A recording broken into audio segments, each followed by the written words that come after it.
સમાચારમાં આગળ વાત કરીએ તો ભાવનગર જિલ્લાના મહુવા માર્કેટિંગ યાર્ડમાં મગફળીની આવક બંધ કરાઈ। વધુ પડતી આવકના કારણે યાર્ડ મગફળીથી ભરાઈ જતા સત્તાધીશો દ્વારા નિર્ણય લેવાયો।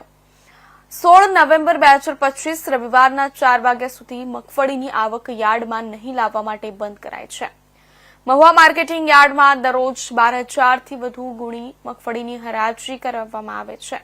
જોકે એક તરફ મગફળીની સિઝન હોવાના કારણે મોટા પ્રમાણમાં મગફળી મહુવા યાર્ડમાં પહોંચી રહી છે, પરંતુ બીજી તરફ વધુ પડતી આવકના કારણે યાર્ડ દ્વારા મેસેજ આપી જાણકારી આપીને મગફળી ઉપર રોક લગાવવામાં આવે છે। કમોસમી વરસાદમાં ખેડૂતોને મગફળીમાં વ્યાપક નુકસાની પહોંચી છે, માટે યાર્ડમાં સારો ભાવ મળે તેવી માંગ કરાઈ છે। મહુવા માર્કેટિંગ યાર્ડ સૌરાષ્ટ્રનું સૌથી મોટું યાર્ડ હોવાથી અન્ય જિલ્લાઓમાંથી પણ ખેડૂતો પોતાની જણસ લઈને પહોંચતા હોય છે।